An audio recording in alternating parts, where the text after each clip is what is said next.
жаша Кыргызстан, сен гүлдөп өсө бересиң, кыз улуң барда Кыргызстан. Кыргызстан, алга Кыргызстан, Кыргызстан, жаша Кыргызстан, сен гүлдөп өсө бересиң, кыз улуң барда Кыргызстан.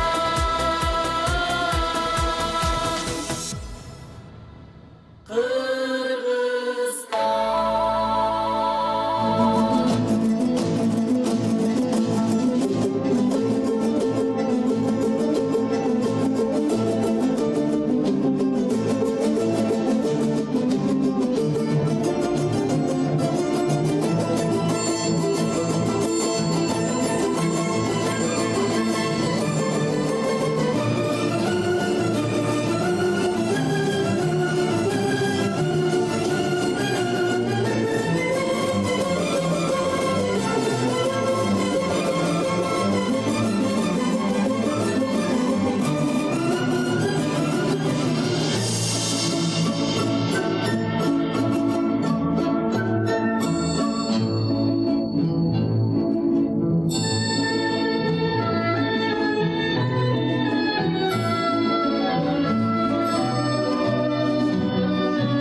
Амансыздар ба? Қылымдар бойы қошына жашап, қуансақ бірге қуанып, қайғырсақ қоша қайғырған, Алтай шібер күн жығыштан, қырын ұрын күн батышқа, орол жайық түн жүріштен, оған ерен күн жүрішке чейінке, мемілдеген Евразия мекіндерінде ечем бір ұлы империя дөлеттерді құраған қырғызым менен қазағым.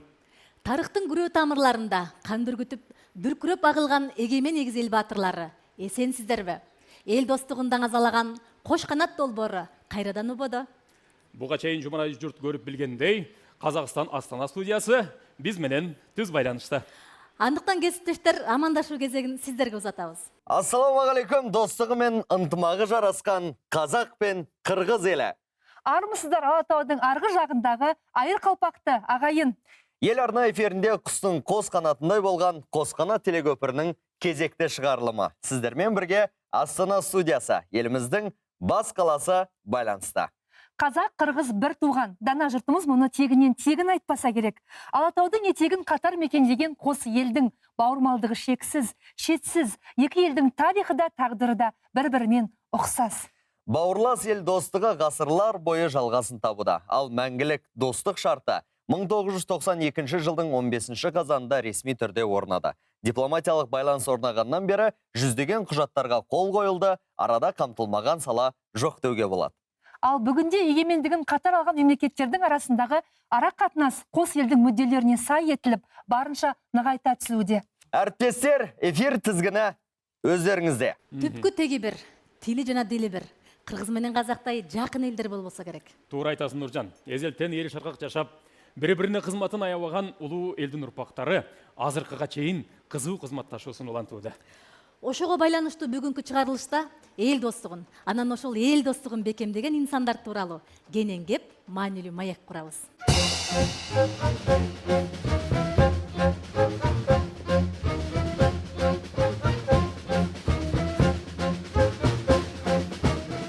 Биыл қос мемлекеттің бірлігі мен елдігіне 32 жыл.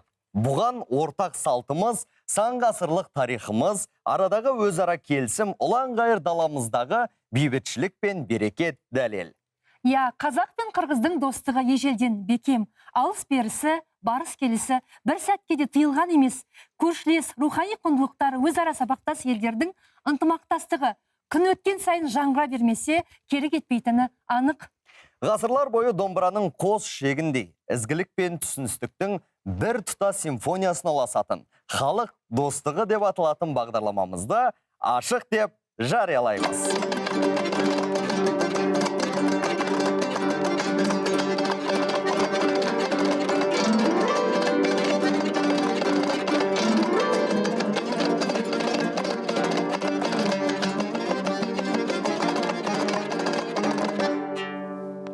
Толқын, эфир тізгінін Бішкектегі әріптестерімізге ұсынайық. Ағайындардың студиясынан кімдерді көреді екенбіз? Алмаз, Нұржан, сөз кезегі өздеріңізде. Қырғыз қыраны Исхақ Разақов айтқандай, ер достығы егіз, ел достығы деңіз. Дал ушундай улуу жүктү мойнун артып, эл аралык мамилелерге салмактуу салымын кошкон Казакстан Республикасынын Кыргызстандагы диаспорасынын жетекчиси Болотова Хамар Уркербековнаны Кошканаттын төрүнө чакырабыз.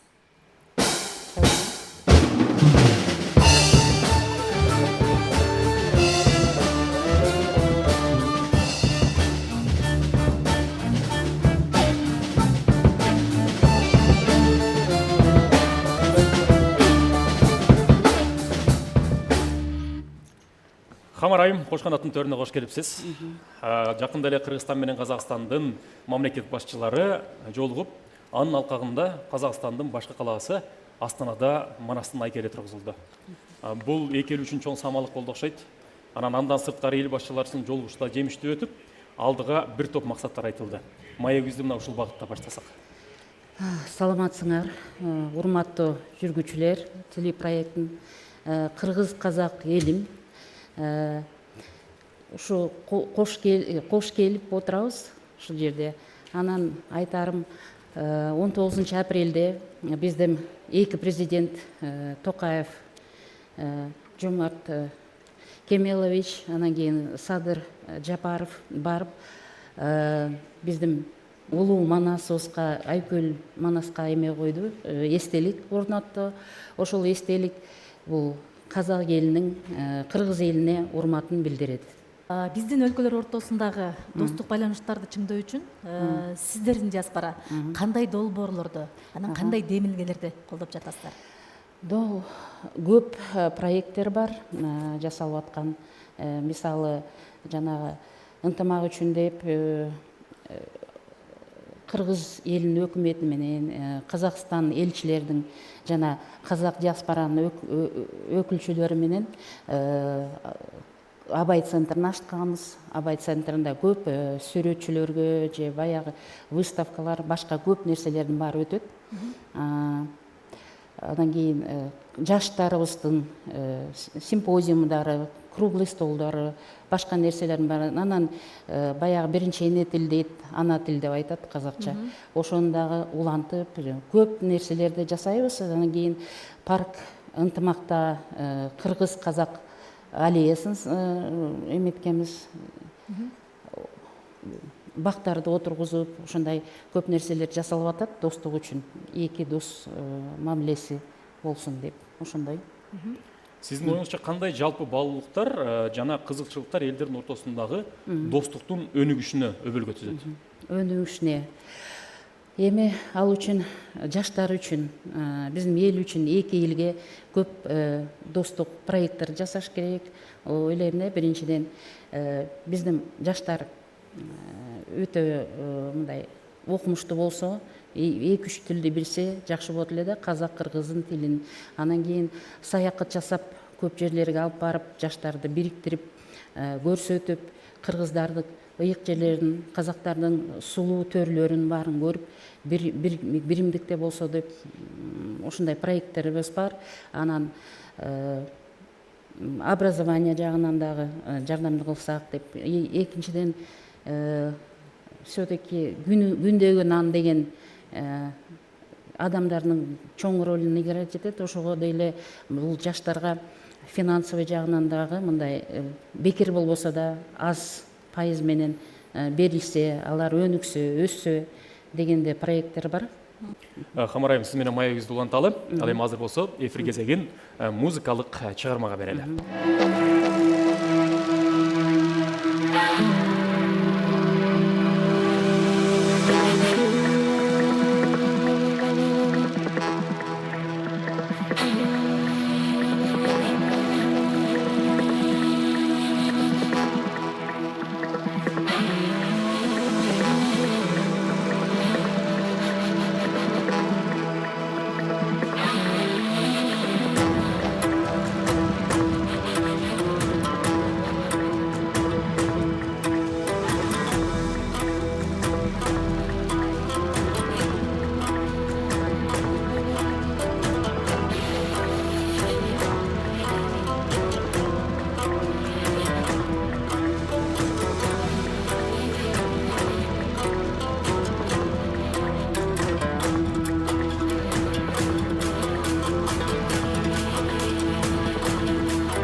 Керемет чыгарма болду. Эмесе кесиптештер сөз кезегі сиздерде.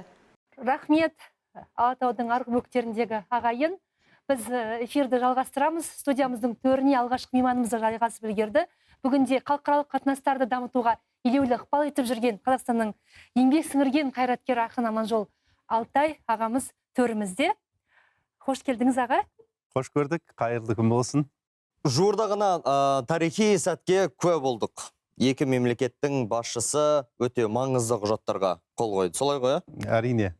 Біз ежелден тамырымыз, алтын тамырымыз бір, діңгегіміз бір, құстың қос қанатындай болған домбыраның қос шегіндей бауырлас туысқан, тағдыры бірге, мұраты бірге, егіз елдің еншісін ешкім бөлектеген емес. Өмірдің, тағдырдың қандай қиын кезеңдерінде де, қуанышты кезеңдерінде де бөлісіп бірге келе жатқан бауырлас елдің бүгінгі қос мемлекеттің тәуелсіздіктің үлкен төрелі кезеңіне шыққан бүгінгідей аса маңызды кезеңде екі елдің арасындағы тамырластық, бауырластық, қарым-қатынас өзінің арнасын кеңейтіп келе жатыр.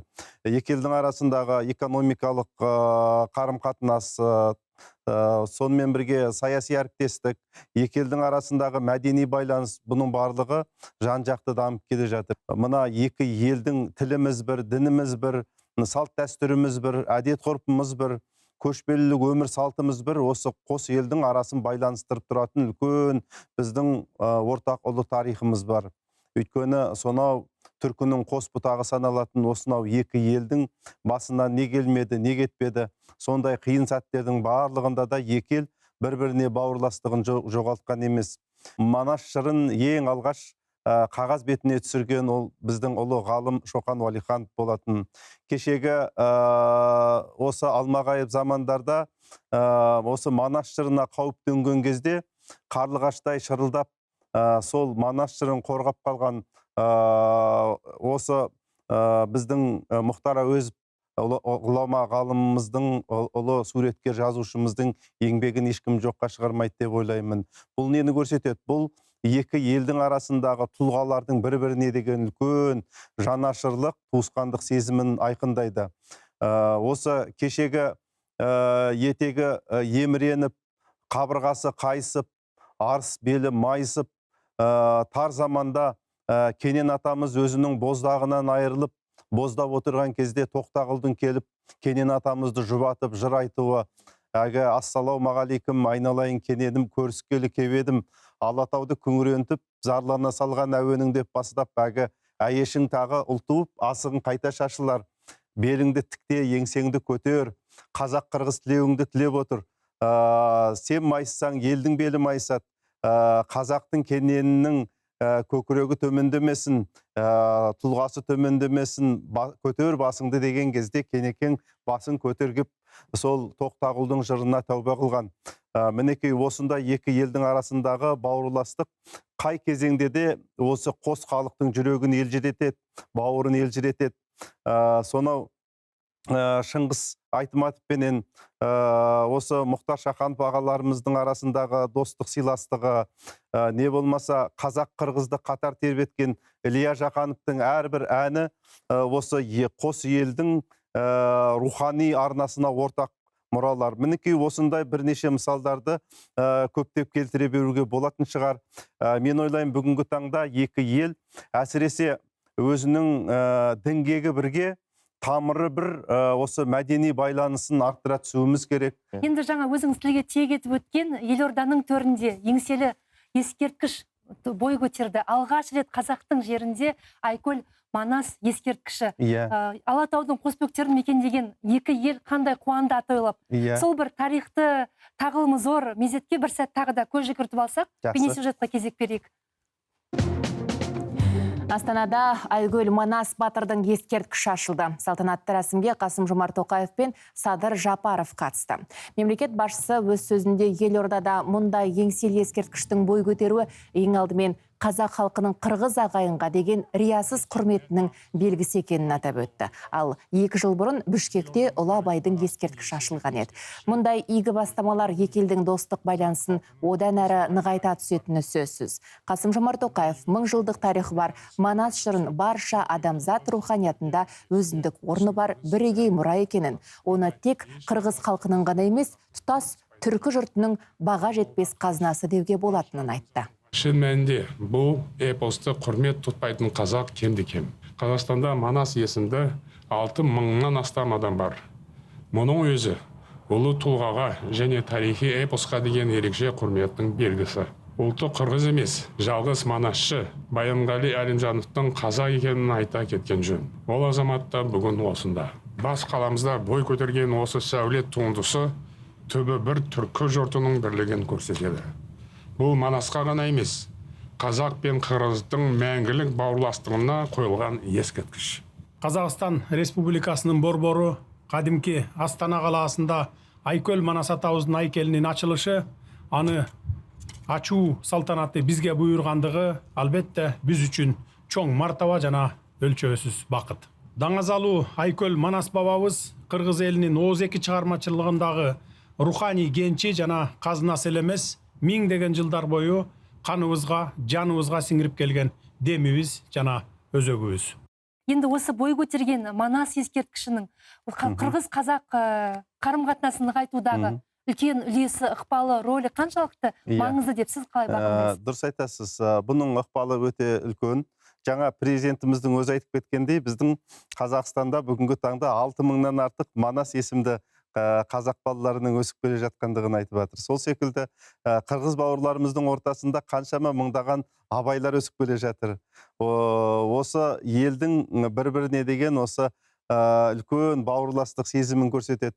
Жаңа өздеріңіз білесіздер, біздің қазақтың үлкен ордалы ақыны Баянғали Әлімжанов, ол үлкен қырғыздың Манас жырын жатқа білетін тұлғалардың бірі. Жаңа сөйлеген сөзінде қос президентіміз айтып кеткендей, осы екі елдің осы мәдени байланысы, олардың екі елдің экономикалық байланысына, саяси әріптестігіне ең бірінші көштің алдында көшбасшылық маңызға ие, ол біздің мәдени байланысымыз.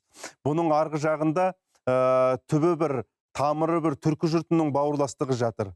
Сондықтан да біз осы қазақ пен қырғыздың арасындағы, басқа да түріктектес бауырлас елдердің арасындағы осындай мәдени байланысымыз арқылы біз өзіміздің кешегі бір шаңырақтың астында болған осы бір тарихи кезеңдерімізге жақындай түсеміз, бір-бірімізге бауырласа түсеміз.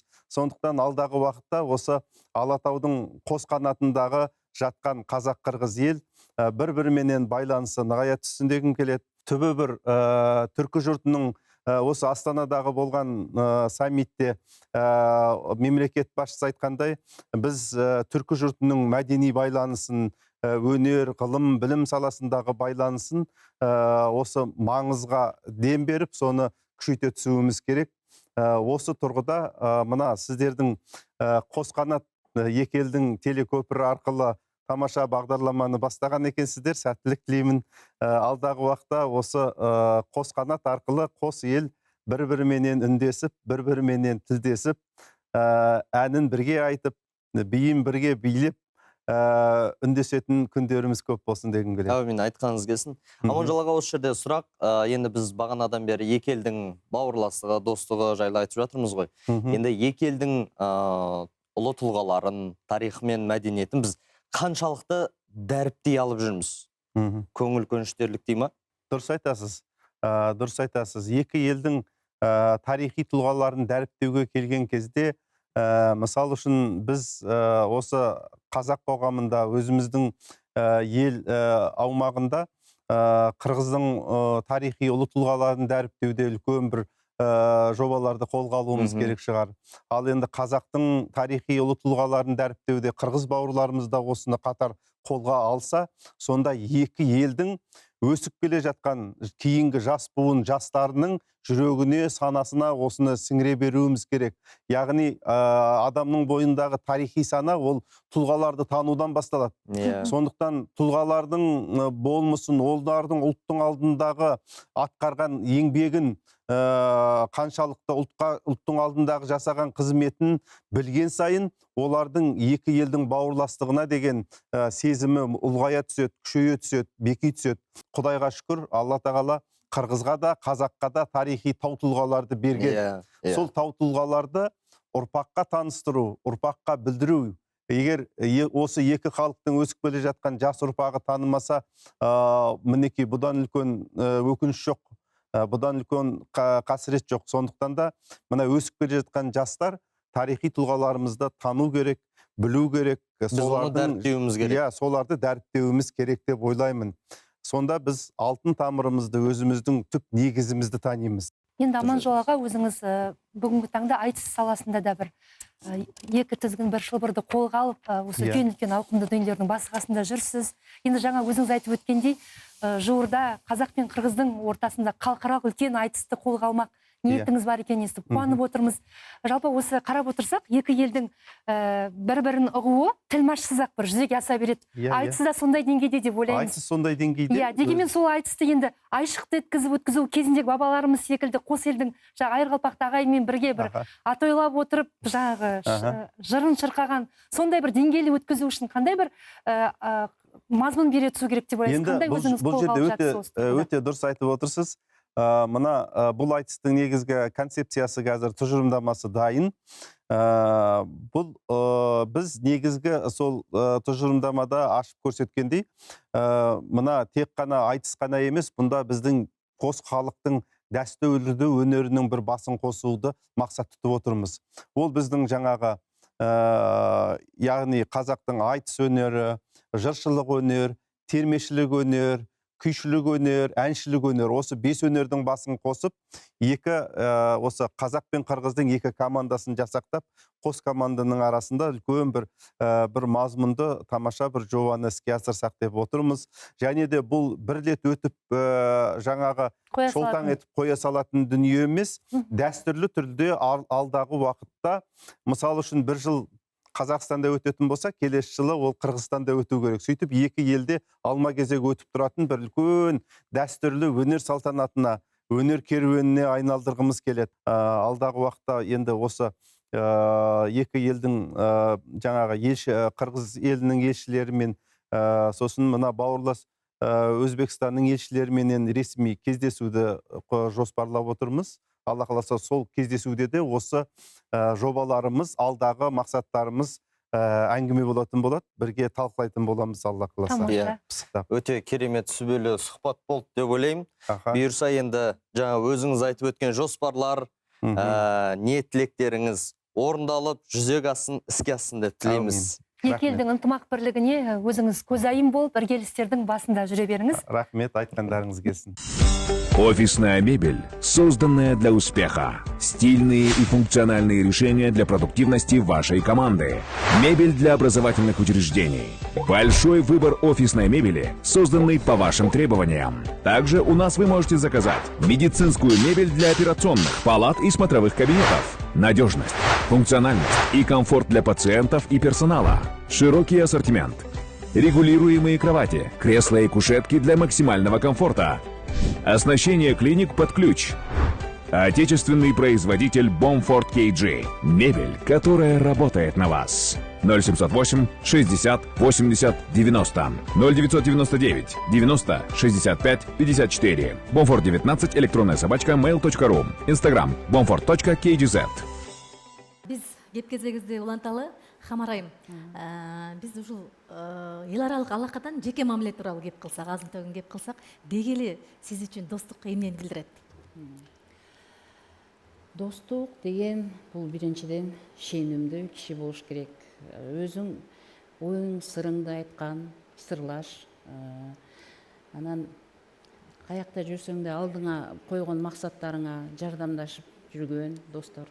Бір-біріңді ешқашан қандай деймін, жаман мамилеге алып барбаган, жакшылык кылган, алып барган, жакшы жагынды көрүп, жакшылыгыңды ашырып, жаманчылыгыңды жашырган кишилер деп ойлойм да, достук. Чоң рахмат Хамар айым, эфирге келип, маанилүү кеп, кызыктуу маек куруп берген үчүн ыраазылык билдирели. Ал эми урматтуу эле көрүүчүлөр, биз болсо азыр кезекте дагы бир музыкалык чыгармага берели.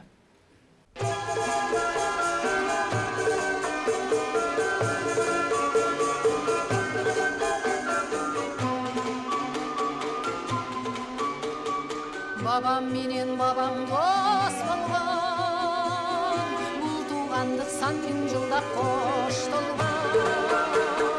Атам менен атаң дос болгон, коштошордо карегине жаш толгон. Эч кандай күч ала албаган тартып, эч бир байлык ала албаган сатып, сезимдер бар, бул не деген бакыт. Тагырыбызды бөлбөй, элибизге биз төнбөй, ким бар жакын сендей норум. Бул кыргыз жери, ер Манастын бери, чагыма мени норум. Казак кыргыз эки көз болсо, алалат ортодогу мурун. Кандай тагдыр бизге кез болсо, салт кылганбыз дайым бирге торун. Эч кандай күч ала албаган тартып, эч бир байлык ала албаган сатып, сезимдер бар, бул не деген бакыт. Тагырыбызды бөлбөй, элибизге биз төнбөй, ким бар жакын сендей норум. Бул кыргыз жери, ер Манастын эли, чагыма мени норум.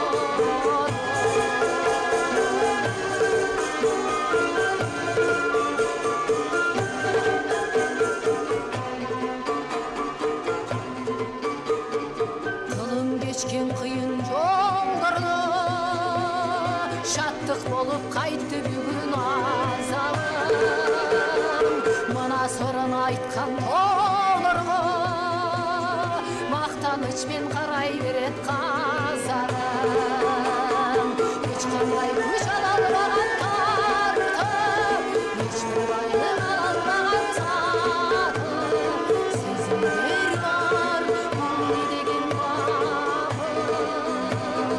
Тагырыбызды бөлбөй, элибизге биз төнбөй, ким бар жакын сендей норум.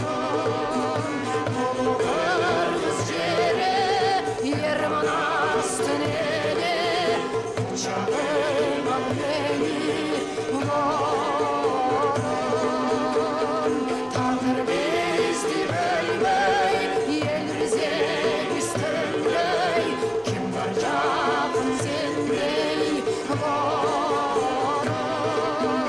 Бул кыргыз жери, ер Манастын эли, чагыма мени норум.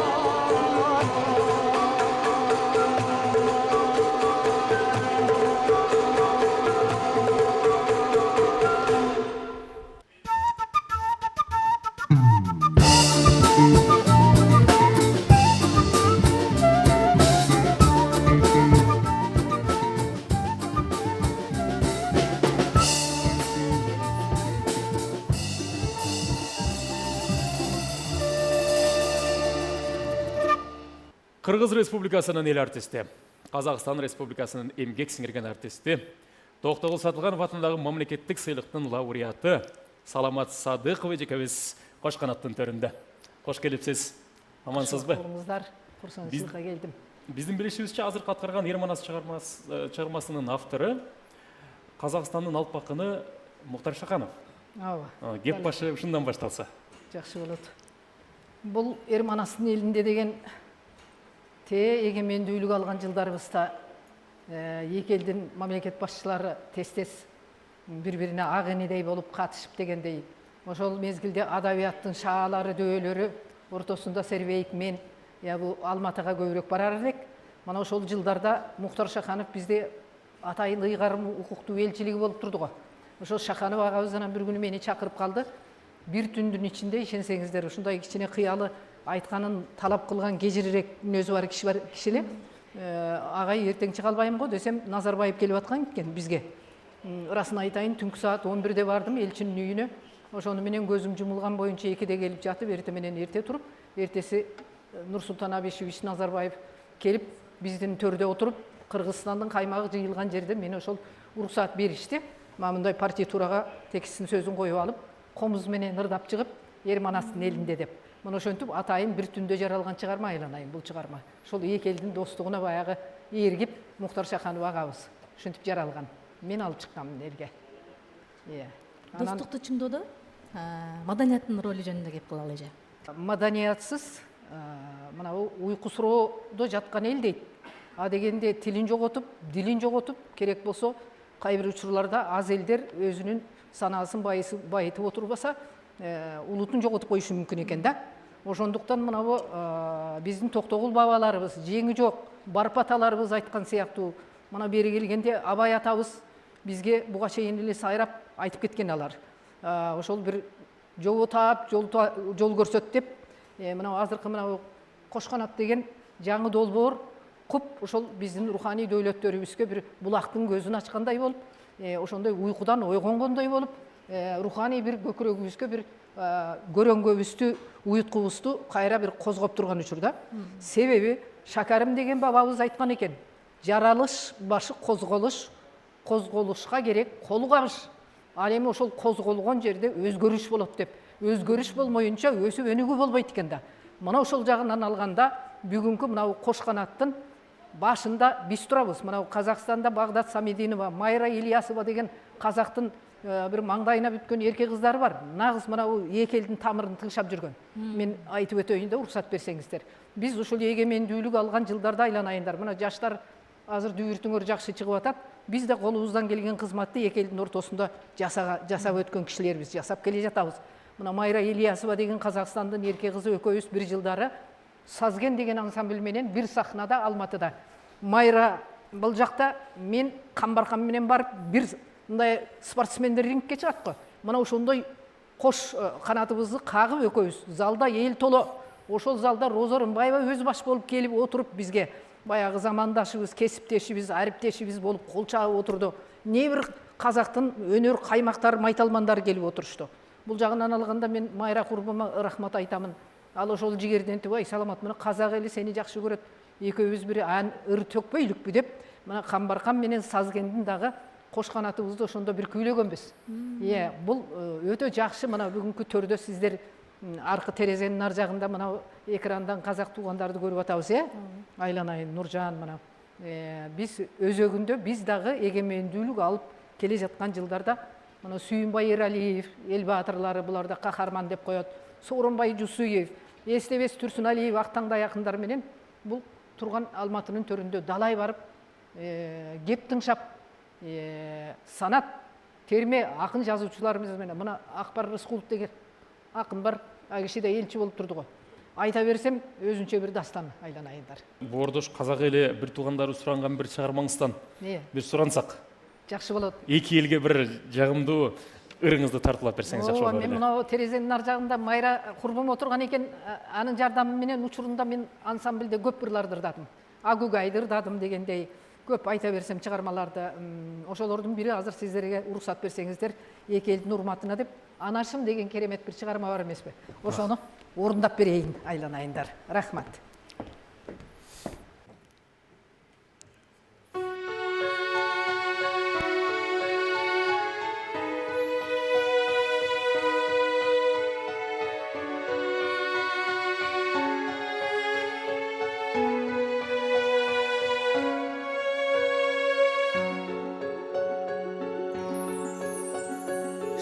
Жүрсүн табынарым, жабық жалынарым, анашым бір өзіңсің сағынарым.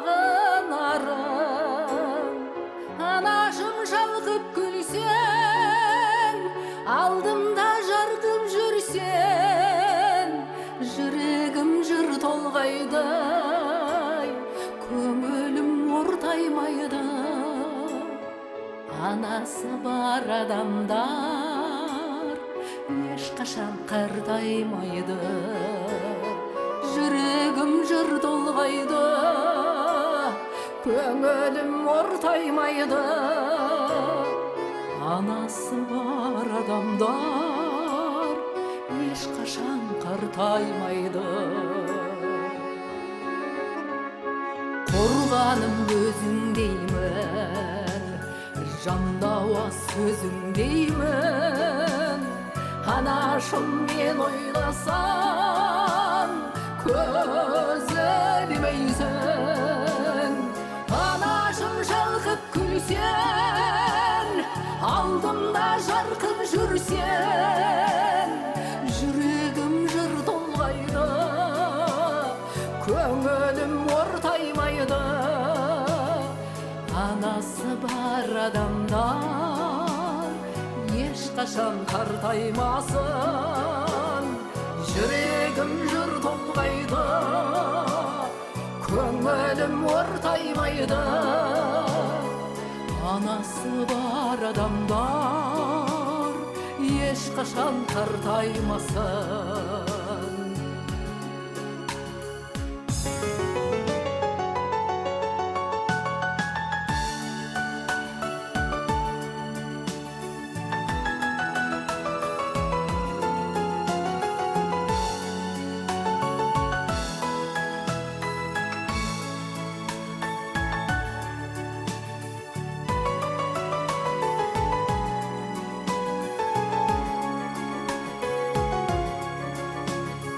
Ұшырған сұмқарыңнан қияға шығарымман, бәйгеге өзің қосқан тұлпарыңман. Анашым шалқып күлсең, алдымда жарқып жүрсең, жүрегім жыр толғайды, көңілім ортаймайды. Анасы бар адамдар ешқашан қартаймайды. Жүрегім жыр толғайды, көңілім ортаймайды. Анасы бар адамдар ешқашан қартаймайды. Анашым шалқып күлсең, алдымда жарқып жүрсең, жүрегім жыр толғайды, көңілім ортаймайды. Анасы бар адамдар ешқашан қартаймайды. Жүрегім жыр толғайды, көңілім ортаймайды. Анасы бар адамдар ешқашан қартаймасын.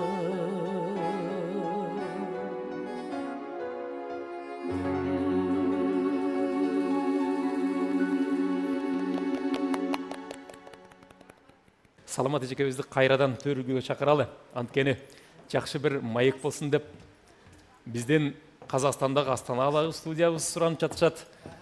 Рахмет, Бішкек студиясы.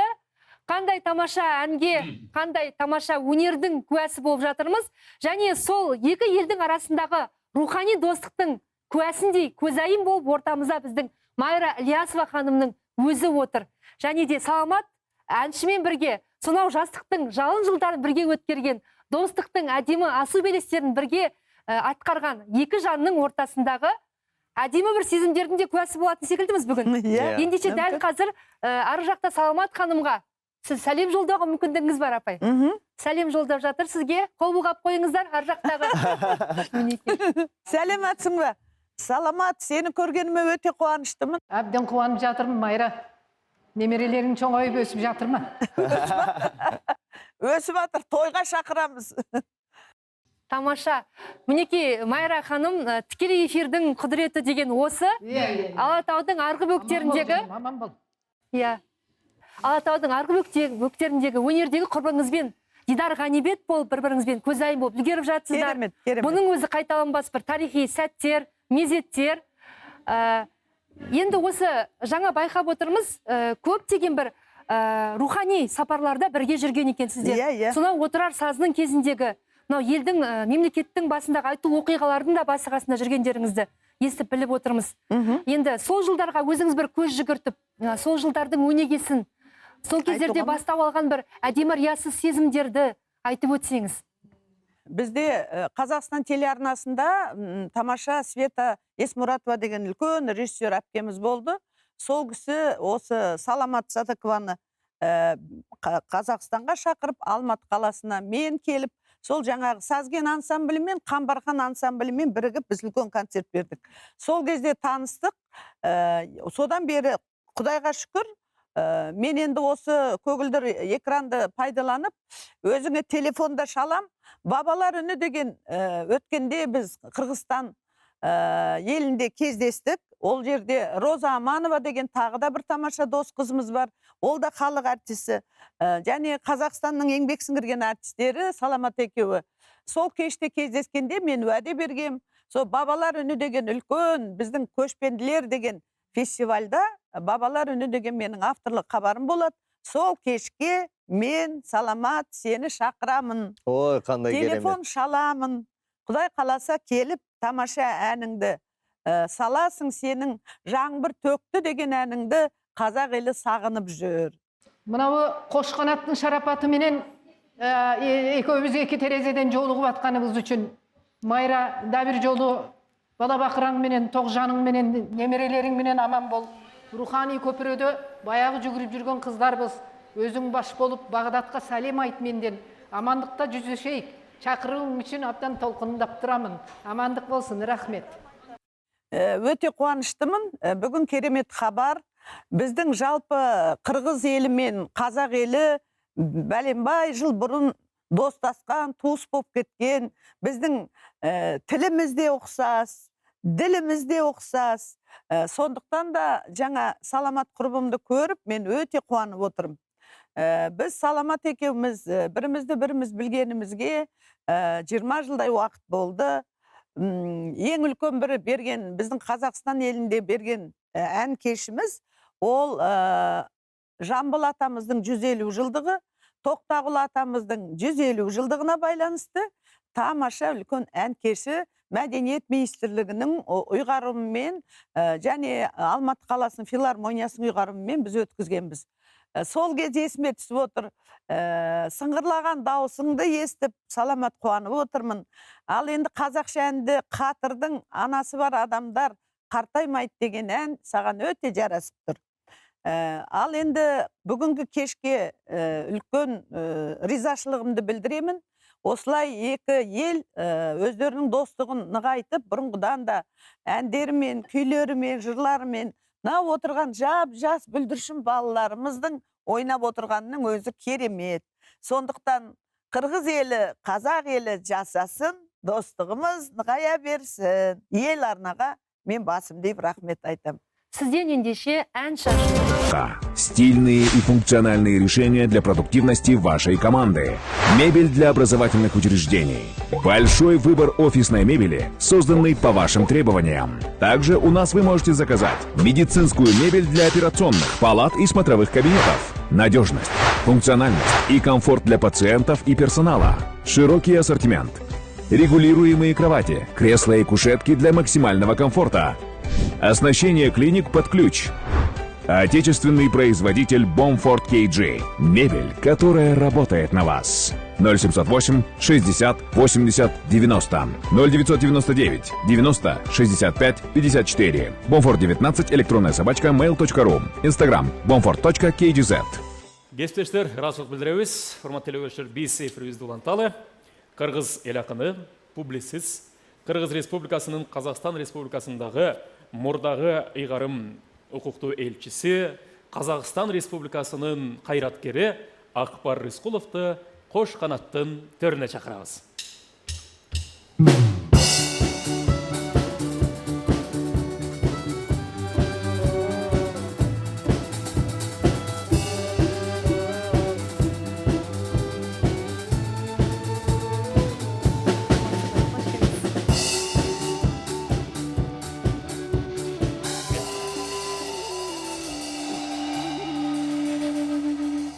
Кош келипсиз агай. Арыбаңыз эки элдин маданиятын энциклопедиядан дагы артык билген. Даңктап даңазалаган Данакер катары сизди калың калк жакшы билет. Жакында журт башчылары жолугуп, ушул маданият багытында бир топ максаттарды коюшту. Сиз ушул баягы чыгармачыл инсан катары эмес, дипломат катары өзүңүздүн да бир байкооңуз болсо керек. Бул маданият, адабият багытында мындай алгылыктуу кандай иш аракеттер болууда? Мына егемен тарыхыбыздын башталышында эгиз элибиздин жаш республикалардын торолуш кезеңинде ошол дипломатияда иштеп, эгиз элдин кызыкчылыгы үчүн кам көргөнүбүзгө, көп нерселер жасоого аракет кылганыбызга мен өзүм дагы сыймыктанамын. Анткени жаңы багыттар башталды. Биз өзүбүз мамлекет болдук. Өз тагдырыбызды өзүбүз чече баштадык. Дал ошол кездерде Боордош Казакстандын алгачкы адамдарына күбө болуп, ийгиликтерин аралашып жүрдүк. Элчилердин тагдыры кандай болот? Бул жагынан мага көп бир, кандай десем, жакшы жагымдуу жагдайлар көп болду. Анткени эки жолу элчилик ачууга туура келди. Адегенде Алматыда, андан кийин Астанада. Айрыкча Астанада элчилик ачканыбызда биз улуу көчтү коштоп бардык. 98-жылдын 8-июнунда Агердеги Акмола шаарында Сарыарка жергесинде Казактын көк асман түспөлдүү көк желеги менен бирге биздин кырмызы кызыл желегибиз бир күндө көтөрүлдү. Мунун өзү дагы биздин боордош экенибизди, бири-бирибизди саясатта дагы, экономикада, финансда, маданий тармакта бар жактан колдой турганыбызды көрсөттү. Мен дагы акын катары, анткени боордош элдерде ушу сөз билги, акындар, элчи жүргөн да. Ушундай толкундан учурларына туш келдим. Ошондон улам менин мындай саптарым бар. Тагдыр буйруп, таалайыма жазганы, тарых дагы Астананын асманы. Ооба, көп досторду күттүк, көп мындай мамлекет деңгээлдеги чечимдердин кабыл алышына күбө болдук. Менин өзүм адабий кечем өттү. Казак композиторлору жазган огондор менен 1,5 саатка жакын концерт беришти. Мына Илья Жаканов, Төлөгөн Мухамеджанов, Алтынбек Корозбаев деген сыяктуу белгилүү композиторлор ошондой көп ырларга обон жаратышты. Жакында Астанада болдум. Мына биздин мамлекет башчыларынын сапары жүрүп аткан кездерде мен дагы Астанада болдум. Анткени Казакстанда мындай бир жаңылык болду. Астана аспаны деген китебин чыгарышыптыр. Фолиант басмасы. Ошол жерде мунун тушоо кезери болду. Бир. Экинчиден, Казактын көрүнүктүү акыны Улукбек Издавлетов менен мен биргелешкен адабий кечем өттү. Бир жыл мурда дал ушул студияда эгиз элдин эки акыны деген кеч өткөрдүк элек. Ошону бир жылдан кийин Астанада кайталап өткөрдүк. Айтор биздин байланыштар уланууда. Дагы бир окуп берейинчи. Аксар башыл, батаң бер, ырысың бер. Астанадан буйрган бир үзүм жер. Көч баштаган кыргыздын элчилиги, көч коштогон орус чех грузиндер. Жаңы тирлик орноду жаш калаада. Жашта болсо ордолуу баш калаада. Гамаржова дейт элчи Гагаладзе, ассалому десем мен Астанада. Жаңылыкка бөлөнүп ар таңым, жақшылыққа жақамды ағартамын. Қырғызымдың қырмызы қызыл туысын еркелетеді шамалы сарарқан. Бәрекелді. Ақбар ағай, сіз менен маягыңызды дағылантабыз. Ал эми азыр болсо кезекти Астана студиясына берели. Кесиптештер, сөз сиздерде.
Кесиптештер, рахмат айтабыз. Ал эми биз болсо маегибизди улантабыз.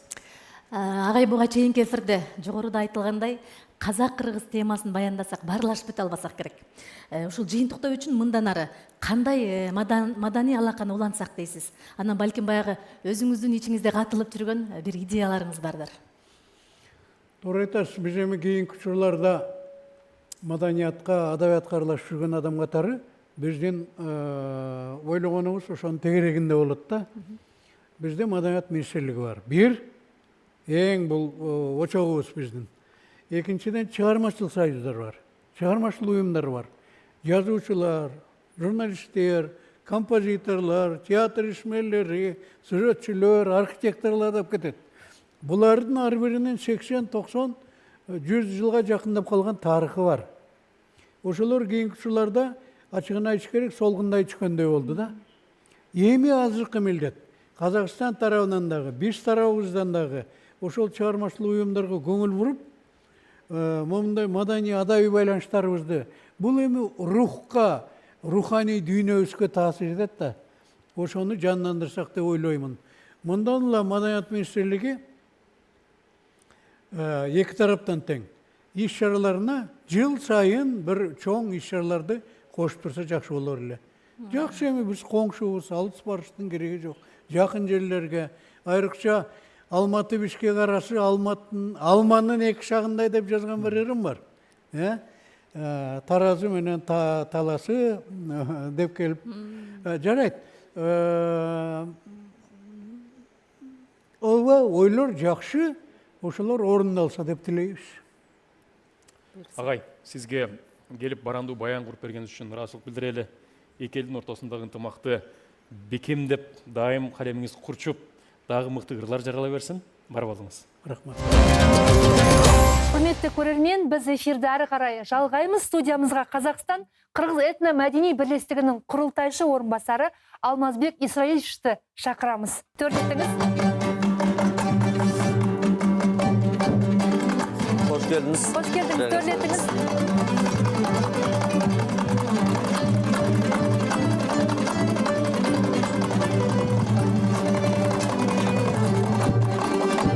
Алмазбек мырза, қош келдіңіз. Қош көрдік. Сіз енді осы бірлестіктің мүшесісіз, біраз жұмыстар атқарылып жатыр. Сол жұмыстарды атап өтсеңіз, қандай жұмыстар атқарылып жатыр, қалай дәріптеу қалай болып жатыр деген сияқты? Қазіргі таңда Қазақстанда 95 жылдан Қазақстан халық ассамблеясы түзілген күнден бастап бүкіл Қазақстанда 130-дан асқан этно-ұлттар тұрады ғой. Солардың негелер әр этносқа мадани орталық түзілген. Солар сияқты бізде дағы қырғыз этно-мадани орталығы түзілген. Бізде мадани орталықта көптеген адам жұмыс істейді. Өзімізді мектеп жасындағы және үлкен жастағы адамдардан құралған фольклорлық ансамбльдеріміз бар. Жексенбілік мектебіміз бар. Жексенбі күндері осында қырғыз ұлтындағы балдарды қырғыз тілін және дәстүрін үйретудің әдейі мектеп. Біздің төрағамыз делегациямен Вьетнамға барып қайтты. Шыңғыз Айтматовтың шығармаларын Вьетнам тіліне қотару, аудару үшін. Нәтижесі жақсы болды. Келісім сөздері бітіп, ала жаста жуырда осы жұмыс іске асайынып тұр. Жақында дағыда барып, бірінші презентациясы ала жасса, неде Вьетнамда, сосын Қазақстанда, сосын Қырғызстанда болады деген жоспар болып жатыр жақында біздің. Сосын тағы да бір жоспарымыз осы Астанадағы Қырғыз мәдени орталығының да үлкен бір фольклордық үлкен ансамбль құрмақсымыз. Қазақ бауырлармен бірге қос қанат деген сияқты осылай бір фольклордық ансамбль құрып, домбыраменен нені қолымызды біріктіріп, осылай жоспарымыз да бар. Алла жазса осы жылы іске асады деген ниеттеміз. Енді өзіңіз осы этно-мәдени бірлестікте қызмет атқара жүріп, осы екі елдің ортасындағы достық қарым-қатынасты нығайтуға ықпал ете жүріп, екі елдің енді қанша жыл болды бұл жақта тұрып жатқаныңызға? Мен осында тұрып жатқаныма 20 жылдың. 20 жылдың бедері болыпты. Осында тұрам. Демек, осы бірлестік 20 жыл бұрын құрылды. 95 жылы құрылған. 95 жылы. Иә, этно-мәдени бірлестіктің жалпы осы екі елдің достығын нығайтуға бағыттаған жоспарларын айта кетсең, және екі елдің арасында ұқсастықты енді 20 жыл елорданың тұрғыны бола жүріп, өзіңіз қандай ұқсастықтарды байқадыңыз? Енді екі елдің ұқсасын айтып келеді ғой. Екі елдің дүниеде, осы дүние жүзінде екі елден жақын екі елге ұқсайтын халық жоқ деп, мен оған 100% келісем. Дәстүріміз, тіліміз, түріміз бір-біріне ұқсайды. Ешқандай қырғыз мен қазақты шын менен ши болмаса айырмалау қиындау болады. Соның үшін мен осында көп, мен бір танысым, маған почти бір жылдан кейін сосын мен қырғыз екенім білді. Қазақ деп ойлады сіз? Иә, қазақ деп. Мен оңтүстіктің қазағы деп ойлап жүрген. Сосын бір жерде бір сөз отырып қалып, сөзден сөз шығып қалып тұрып, мен осылай қырғызмын деп айтуға, сөз келіп қалғанда айттым ғой. Десе күліп жатыр ғой, таң қалып. Сіз қырғызсыз ба? Мен осы бір жылда маңайы болды, сіз танығанға сізді мен қырғыз екеніңізді енді біліп жатырмын. Көрдіңіз бе? Бұны мен айтпақшымын. Екі елдің ұқсастығы өте жоғары. Шыңғыз Айтматов ұлы жазушымыз айтып еді ғой. Екі елге ғана, екі елге ешқандай қотырмашы керегі жоқ. Аудармашы керек емес. Аудармашы керегі жоқ. 100%, 99% бірімізге біріміз ойымызды түсіне аламыз. Әнімізді даже өзіңіздер жаңадан бері куә болып жатырмыз, барлығымыз. Әнімізді бірімізді алып айта береміз. Бұл нормальный, бұл ешқандай несі жоқ сияқты. Бұл өте қуанышты жағдай. Мен көп жылдан бері Астана қаласында бала-шағамен осында тұрамыз, отбасымызмен. Өте тамаша. Енді бірінші 5-6 жылдың ішінде кетемізді ойлап жүргенбіз. Қазір енді кеткіміз келмей қалды. Бауыр басып кеттік. Кәдімгідей туыстарға барамыз. Бір жылда 1 рет, 2 рет. Сол кезде ан жақта 1 ай жүрем, 1,5 ай жүрем, или 10 күн, 15 күн жүрем, сосын Астанаға кеткім келеді. Осы жердің ауасын, өзімдің қазағымды сағынып тұрам. мынау жоспарыңыздар өте тамаша. Мен жүрегім қобалжып, не айтарым білмей тұрмын, өте тамаша. Екі елдің екі қанатына, қош қанаты деп, қырғыздар, қырғыз елі, қазақ елі осындай жоспар ойлапсыздар, сіздерге ақ жол тілеймін. Осы илайым тоба осылай болып жалғасы берсін. Еліміз аман, жұртымыз тыныш болсын. Бұл біздің себебі дегенде біз тарихымыз бір, тамырымыз бір еліміз. Анау Алатауының етегінде қораларымыз қоралас болған, ауылдарымыз аралас болған, ешқандай бірімізді не қылып, бір-бірін қонаққа шақырып, бешбармақ жеп, осылай егіз ел болғанбызды. Дағжа Манастың эпосында былай деп айтылады. Бая қиын кезеңде екі ел еркіндік үшін сыртқы дұшпандардан бірге қорғанған деп айтылады. Манас эпосында осылай айтылған жері бар да. Көрдіңіздер бе? Бұл деген, бұл Манас эпосы қашан болған? Значит, біздің тамырымыз бір деген сөз. Әрине. Көрдіңіздер бе? Соның тағы бір айтып кетті, баяғы бұрынғыда бір тұлғалар айтып кетті, дағы мен дағы айтып кеткім келеді. Біздің СССР кезінде мына Манас эпосында феодалдық мұрас деп таныдың кезде қорқынышы болды. Сонда алып тастау кез қорқынышы болды. Сонда ұлы жазушы, қазақтың ұлы жазушысы Мұхтар Әуезов соны қорғап шыққаны, қорғап осы жағдайға жеткізгені осы бүкіл қырғыз мен қазақ куә. Ол да өте, бұлдағы екі елді бір-біріне, тұлғалары бір-біріне деген жақындастығы, Шыңғыз ағамыз менен Мұхтар ағамыз сияқты бір-біріне жақын, Тоқтағұл менен Жамбыл ағамыздай бір-біріне жақындығы, екі елді бір-біріне айырылбас, мәдени жақтан даже, тілі жақтан, бүкіл жақтан бір-біріне қандас, аға мен енедей болып бір-біріне бауыры ауырып тұрғаны бұл деген өте қуанышты жағдай. Осыдан ары біздің буындан буынға, біздің осылай мәдениетімізбен, басқа жақсы жақтарымызбен буындан буынға өткізіп отыратын екі елдің алтын көпірлерін, екі елдің бауырластығын біздің бір міндетіміз деп санаймыз. Енді айта берсең сөз көп. Бұл қырғызда сөз бар, қырғыз қазақ бір туған деген. Мен бір отырған кезде ақсақалдардан сұрай беремін, бұл жай сөз бе, или қайдан келген сөз десем? Қайдан шыққан деген? Қайдан шыққан сөз десем, олар айтып жатыр ғой. Бұл жайдан жай сөз емес. Не үшін қазақ, қырғыз, олсам орыс бір туған деп айтпайды, например, демде, ол мен ұлт бөлгім келген жоқ, просто негіз айтып жатырмын да, алған баяғыда. Сол деген, ол тарихымыз бір, екі егіз ел болған, ағайынды ел болғанбыз. Соның үшін осылай сөз қалып кеткен дейді.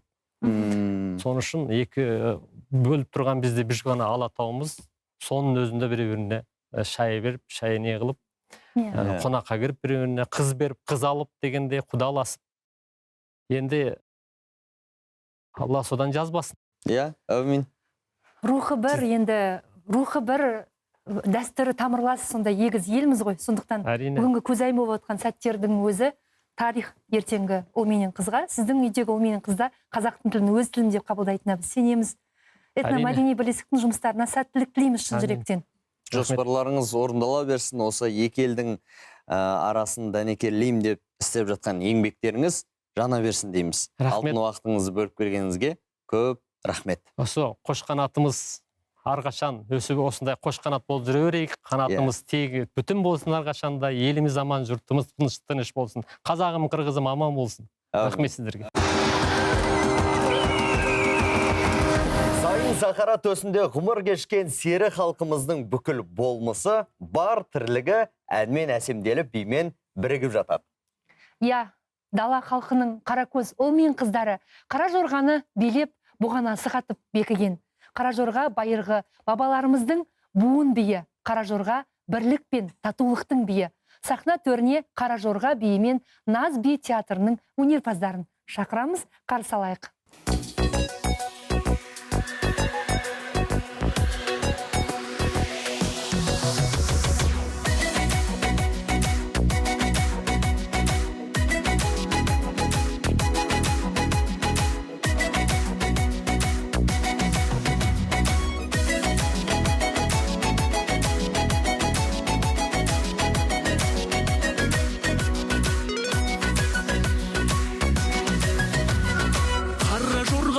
болса, бидің сәні келер ме?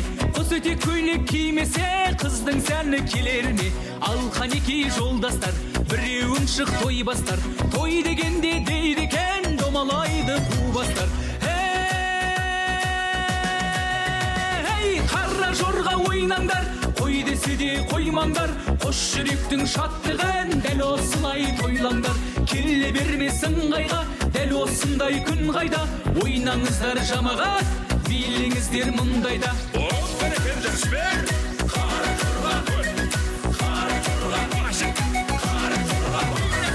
Биле-биле жігіттер, жанып тұрған үміттер. Шыққаныңша тоқтама, маңдайыңнан тұнықтер. Биле қыздар бұралып, сауық сайран құратып. Жауласын бір от сезім, жүректерден сұрапып. Ей, қара жорға ойнаңдар, қой десе де қоймаңдар. Қош жүректің шаттығын дәл осылай тойлаңдар. Келе бермесін қайға, дәл осындай күн қайда. Ойнаңыздар жамағат, биліңіздер мұндайда.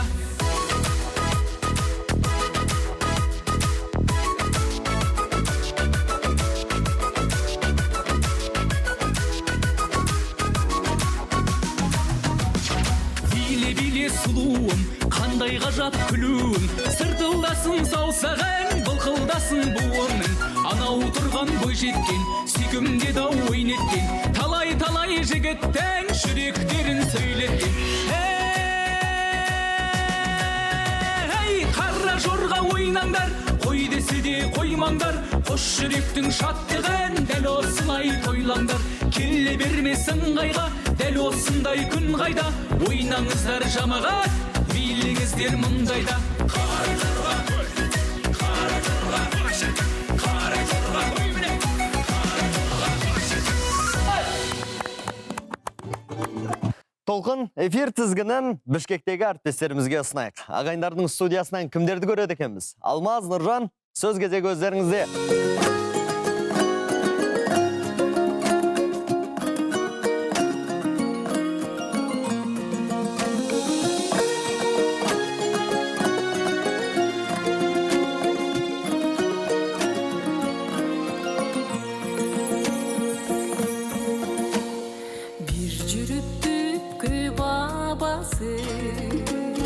Bir külüp birge balası, ağdırlaş bolğun tarıqta, talası menin tarazı. Ey güzel Qırğız Qazaktın, ezelden жақын arası.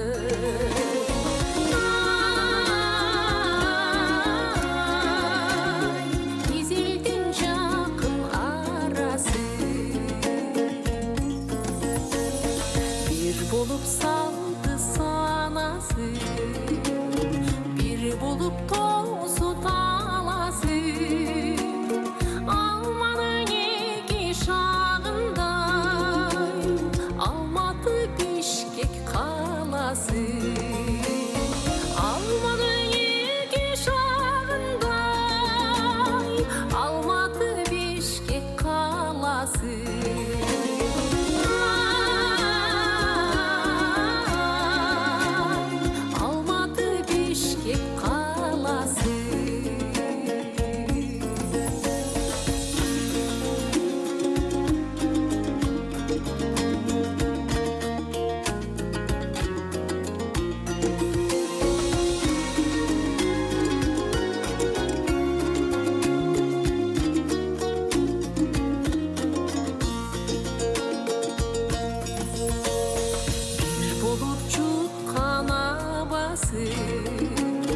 Bir bulup tutkan namazı, komşulaşman karşısı göl, gözümdün eki karası.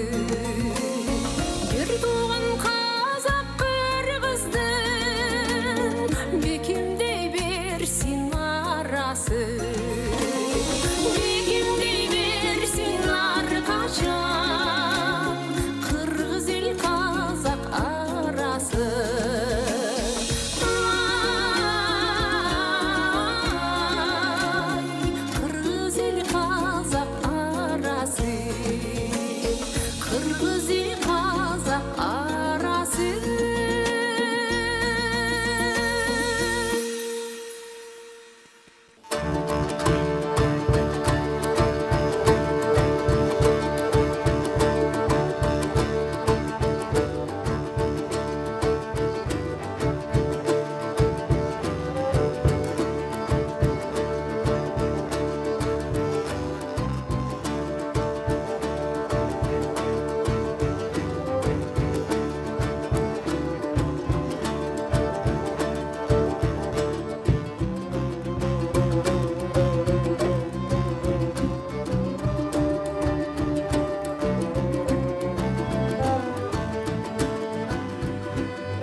Офисная мебель, созданная для успеха. Стильные и функциональные решения для продуктивности вашей команды. Мебель для образовательных учреждений. Большой выбор офисной мебели, созданный по вашим требованиям. Также у нас вы можете заказать медицинскую мебель для операционных, палат и смотровых кабинетов. Надежность, функциональность и комфорт для пациентов и персонала. Широкий ассортимент. Регулируемые кровати, кресла и кушетки для максимального комфорта. Оснащение клиник под ключ. Отечественный производитель Bomford KG. Мебель, которая работает на вас. 0708 60 80 90 0999 90 65 54. Bomford 19, электронная собачка mail.ru. Инстаграм bomford.kgz.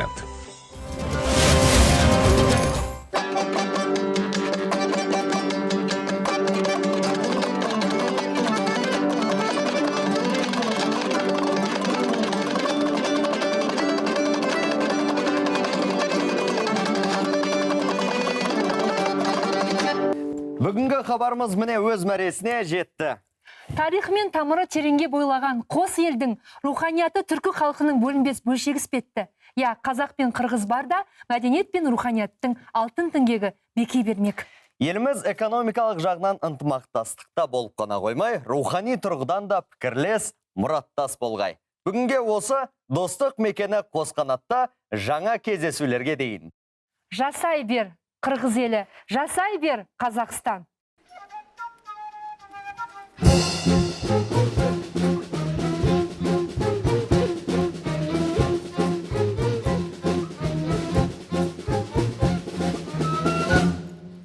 Егіздің сыңарындай болған біздің екі елдің малы жаны аралаш, ойы дили саналаш. Эзелден қыз алышып, қыз берішіп, бірі-бірімізге құдасы өйік болып, өйдөді өбік, ылдыда жөлек болып келеміз. Дал ошол себептен Қошқанат көрөнгөлүү элдердин көөдөнү көксөп, суусап турган биримдик, достукту даңазалаган долбоор экенине шек жок. Анандагы ушул долбоорду көргөндөр өзүнүн жакшы жылуу пикирлерин жазып, биздин арыда боло турган чоң ири иштерибизге көмөк көрсөтүп жатат. Ала тоодой бийик, кең таладай кенен пейилибиз бір кыргыз-казак ынтымагы арта берсин. Биз сиздер менен коштошпойбуз, болгону эмки эфирден көрүшкөнчө эсен туруңуздар дейли. Кыргызстан менен Казакстандын башкы телеканалдарында Қошқанат телбоору өз жумушун уланта бермекчи.